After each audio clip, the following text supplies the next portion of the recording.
कभी कभी जिंदगी हमें ऐसे मोड़ पर लाकर खड़ा कर देती है जहां सवाल बहुत होते हैं और जवाब खामोश।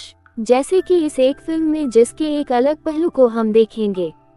एक ऐसा पहलू जो शायद आपने पहले कभी इस नज़र से नहीं देखा होगा। ये वीडियो आपको सोचने पर मजबूर करेगा, शायद सवाल पूछने पर और शायद कुछ समझने पर। जो कुछ भी आपको लगेगा कमेंट करके बताना। देखते कितने जनों को एक जैसा ख्याल।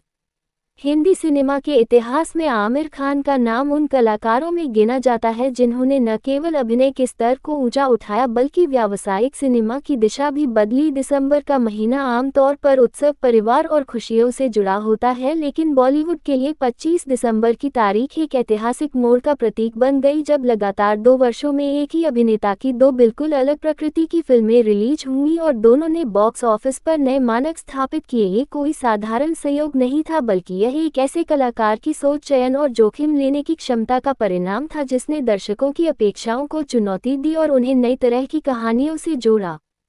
पहली फिल्म थी गजनी, जो वर्ष 2008 में रिलीज हुई। यह फिल्म क्रोध, पीड़ा और बदले की भावना से भरी एक गहन मनोवैज्ञानिक थ्रिलर थी। इस कहानी के केंद्र में संजय सिंघानिया नाम का एक धनी और सफल व्यवसायी था जिसकी जिंदगी एक भयावह घटना के बाद पूरी तरह बदल जाती है। वह एक दुर्घटना के कारण अल्पकालिक स्मृति हानि से पीड़ित हो जाता है और हर कुछ मिनटों में सब कुछ भूल जाता है। उसकी यादों का एकमात्र सहारा उसकी त्वचा पर लिखे हुए टैटू और उसकी डायरी बन जाते हैं, जिनके सहारे वह अपनी प्रेमिका की हत्या करने वाले अपराधी से बदला लेने की कोशिश करता है। ये कहानी केवल एक्शन या हिंसा तक सीमित नहीं थी, बल्कि यह एक टूटे हुए मन की पीड़ा और उसके भीतर जलती आग की कथा थी। आमिर खान ने इस किरदार के लिए अपने शरीर और व्यक्तित्व दोनों में जबरदस्त परिवर्तन किया। उनका मजबूत शरीर, सिक्स पैक एब्स और कठोर भाव-भंगिमा उस समय भारतीय सिनेमा में एक नया दृश्य प्रस्तुत कर रही थी। यह पहली बार था जब किसी बड़े अभिनेता ने इस स्तर पर शारीरिक रूपांतरण किया और इसका प्रभाव ये हुआ कि युवा दर्शकों में फिटनेस और समर्पण को लेकर एक नई चर्चा शुरू हो गई। फिल्म का निर्देशन A.R. मुरुगादोस ने किया, जिन्होंने मूल तमिल संस्करण का भी निर्देशन किया था। संगीत A.R. रहमान का था, जिनके गीतों ने फिल्म की भावनात्मक गहराई को और बढ़ा दिया। गजनी की रिलीज के साथ ही यह स्पष्ट हो गया कि यह फिल्म केवल एक हिट नहीं बल्कि एक मील का पत्थर बनने जा रही है। दर्शकों ने इसे हाथों हाथ लिया और सिनेमाघरों में भीड़ उमड़ पड़ी। फिल्म ने कमाई के सारे पुराने रिकॉर्ड तोड़ दिए और यह पहली हिंदी फिल्म बनी जिसने 100 करोड़ रुपए की कमाई का आंकड़ा पार किया। इस उपलब्धि ने पूरे उद्योग की सोच बदल दी। निर्माताओं, वितरकों और सितारों के लिए बॉक्स ऑफिस की परिभाषा ही बदल गई। अब 100 करोड़ क्लब एक सपना नहीं बल्कि एक लक्ष्य बन गया और यह सब एक गंभीर और अपेक्षाकृत असहज विषय वाली फिल्म के जरिए संभव हुआ। ठीक एक वर्ष बाद फिर से 25 दिसंबर को आमिर खान एक बिल्कुल अलग रूप में दर्शकों के सामने आए। इस बार फिल्म थी 3 इडियट्स, जो हास्य, भावनाओं, दोस्ती और सामाजिक सवालों से भरी एक प्रेरणादायक कहानी थी। जहां गजनी अंधेरे और बदले की कथा थी, वहीं 3 इडियट्स रोशनी, उम्मीद और जीवन को अपने तरीके से जीने का संदेश लेकर आए। ये फिल्म 3 इंजीनियरिंग छात्रों की कहानी थी जो एक प्रतिष्ठित संस्थान में पढ़ाई करते हैं और जीवन के दबावों, अपेक्षाओं और प्रतिस्पर्धा के बीच अपनी पहचान खोजने की कोशिश करते हैं। आमिर खान ने रांचो नाम के छात्र की भूमिका निभाई, जो पढ़ाई को बोझ नहीं बल्कि सीखने की प्रक्रिया मानता है। वह रटने की संस्कृति का विरोध करता है और सवाल पूछने की आज़ादी को सबसे जरूरी मानता है। उसके दोस्त फरहान और राजू उसके साथ इस यात्रा में शामिल होते हैं और धीरे धीरे उनकी सोच और जिंदगी दोनों बदल जाती है। ये कहानी केवल छात्रों तक सीमित नहीं थी बल्कि यह माता-पिता, शिक्षकों और पूरे समाज से सवाल करती थी कि सफलता का सही अर्थ क्या है और क्या अंकों और डिग्रियों से ही जीवन का मूल्य तय किया जाना चाहिए।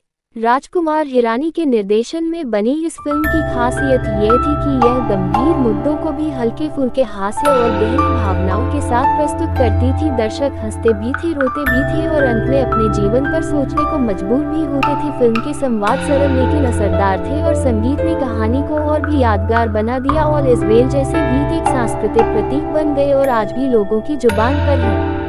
इस फिल्म की एक और बड़ी विशेषता ये थी कि आमिर खान उस समय 40 वर्ष के करीब थे, फिर भी उन्होंने एक कॉलेज छात्र का किरदार इतनी सच्चाई और ऊर्जा के साथ निभाया कि उम्र का अंतर कभी खटकता नहीं था। यह उनकी अभिनय क्षमता और किरदार में पूरी तरह डूब जाने की आदत का प्रमाण था। उन्होंने ये साबित किया कि सही तैयारी और ईमानदारी से निभाया गया किरदार उम्र से ऊपर उठ सकता है।